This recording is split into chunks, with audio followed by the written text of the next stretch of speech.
than we have to pay on our treasury bonds because they're riskier. That's why corporate bonds have to pay more, because they're riskier. As you said, Harry, the traditional safe harbor, not just for individual investors, but corporate investors, institutional investors, and also sovereign nations. Exactly. Right? Has the go-to safe investment has always been U.S. Treasury bonds. And in fact, the trend that we see is when the stock market goes south, the bond market goes up because people are fleeing to safety, right? They're fleeing to safety. That didn't happen this time. Let's take a look. There was a sell-off in U.S. bonds, and the dollar raises questions about our safe haven status. As the fallout from President Trump's global trade war spreads, investors are fleeing what is typically seen as the safest corner. A sharp sell-off in U.S. government bonds, in U.S. government bond markets and the dollar has set off fears about the growing fallout from President Trump's tariffs, raising questions about what is typically seen as the safest corner for investors during times of turmoil. Amid the tumult, other markets considered alternative safe havens to the United States have gained. Yields on German government bonds, which serve as the benchmark for the Eurozone, fell on Wednesday, indicating strong demand. Gold prices rose too. In social media posts on Wednesday, the former U.S. Treasury Secretary Lawrence H. Summers said, the broader sell-off suggested a generalized aversion to U.S. assets in the global financial markets and warned about the possibility of a, quote, serious financial crisis wholly induced by the U.S. government tariff policy. Quote, we are being treated by global financial markets like a problematic emerging market. And what happened yesterday was the market rebounded and the bond sell-off stopped. However, here is the headline from the New York Times 10 minutes ago. This is Thursday, folks. Investors' mood sours after a euphoric day. Bond sell-off continues. Now, bond sell-off is a catastrophe. It never happened. Never happened.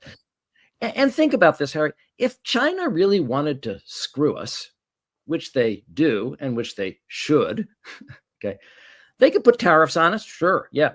But you know what would really hurt us? If they just sold a few $1 billion of their treasury bonds.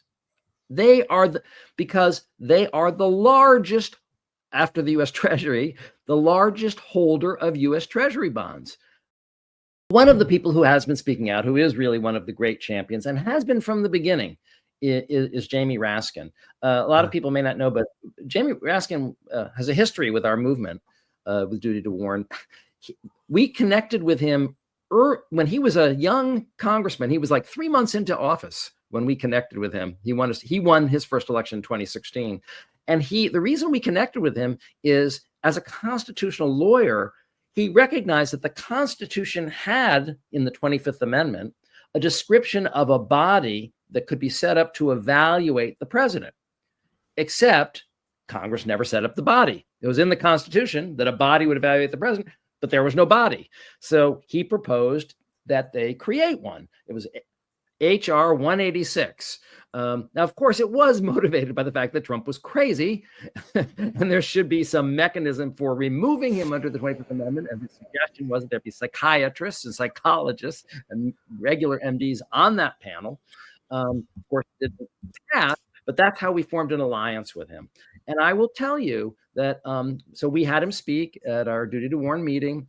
We gave him an award. I had learned about this from somebody who was organization more sophisticated than us. As a way of kind of winning him as an ally. If you give someone an award, it kind of means something to them. So we created this award that didn't exist. We gave him our first annual Duty to Warn Legislators Award. It was the first and the last. But we got this really cool, like, etched glass thing. I paid like $300 for it. I think he had it in his office for a little while. Now it's probably in his garage. But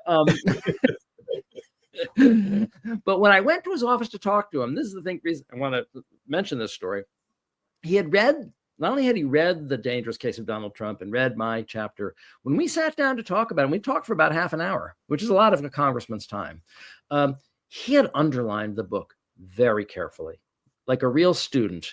He asked a lot of questions, informed, intelligent questions. So he really got what it meant that Donald Trump was a malignant narcissist.